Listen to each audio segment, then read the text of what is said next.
Salut à tous, j'espère que vous allez bien, que tout se passe bien pour vous. Je reviens aujourd'hui avec une recette d'un dessert très gourmand, mais très facile et simple à faire, vous allez voir juste après, avec une texture parfaite comme on aime, une crème très onctueuse, avec plusieurs couches, vous allez voir. Regardez-moi cette texture, elle est juste parfaite, mais vraiment incroyable. Donc je vous laisse regarder la recette.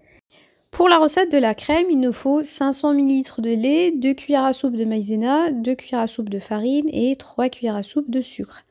Donc si vous aimez les crèmes bien sucrées, rajoutez 1 à 2 cuillères à soupe de sucre parce que cette quantité vous donne une crème qui n'est pas trop sucrée.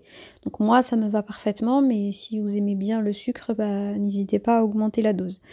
Donc la farine ici va vous permettre d'avoir une texture beaucoup plus onctueuse que si vous utilisez que la maïzena. Donc je vous conseille de l'utiliser. Si vous n'aimez pas, vous pouvez la remplacer par la maïzena, mais je vous recommande vivement de mettre les deux. Donc vous portez le tout à ébullition, j'allais dire, mais non, en fait vous chauffez tout simplement le mélange jusqu'à ce qu'il épaississe. Une fois que le mélange est comme ceci, vous le retirez du feu et vous rajoutez une bonne cuillère à soupe de beurre ou de margarine en fonction de ce que vous avez. Je vais rajouter ensuite la vanille liquide. Donc je vous recommande d'utiliser la vanille liquide parce que le sucre vanillé ne va pas vous donner le même résultat. On mélange bien le tout et là vous allez voir le secret justement qui va nous permettre d'avoir cette texture bien onctueuse. On peut s'arrêter là en réalité, regardez-moi cette texture. Mais elle donne trop envie, c'est incroyable. Donc vous pouvez vous arrêter là tout simplement. Mais pour avoir un mélange qui est beaucoup plus lisse et qui sera beaucoup plus agréable après total refroidissement, on va rajouter de la crème liquide. Vous pouvez la remplacer par de l'eau froide, mais vraiment très froide. Et on va mixer tout ça. Donc ça va alléger un petit peu le mélange, mais une fois refroidi, vous allez avoir une texture parfaite. Donc si vous aimez les crèmes bien épaisses, vous vous arrêtez à la première étape, vous ne rajoutez pas la crème. Si vous voulez une texture un peu plus légère, mais onctueuse quand même, eh bien vous utilisez cette méthode-là.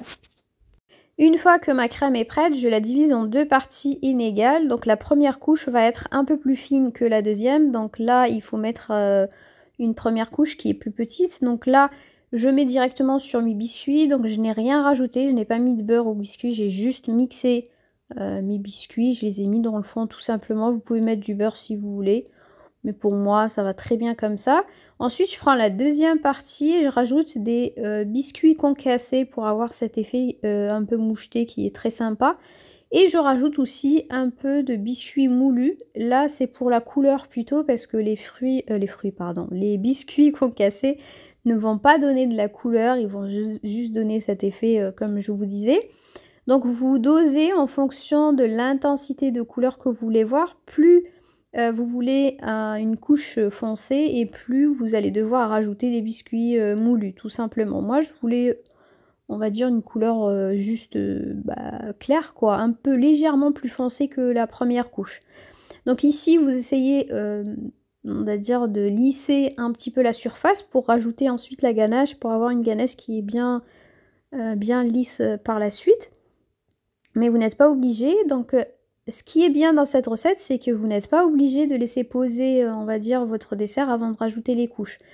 Vous mettez une couche après l'autre, ça tient très bien vu que la crème est bien épaisse.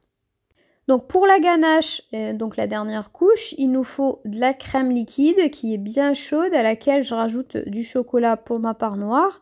Donc j'ai utilisé 100 ml de crème pour à peu près 80 g de chocolat.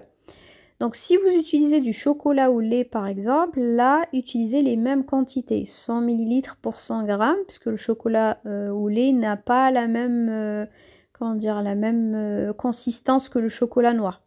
Et si vous utilisez le chocolat noir, il faut avoir moins de chocolat que de crème, tout simplement, parce que sinon après ça va être trop dur au frigo.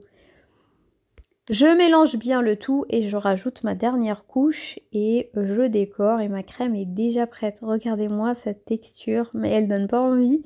Franchement, elle donne envie de la manger comme ça, même pas attendre que le dessert refroidisse.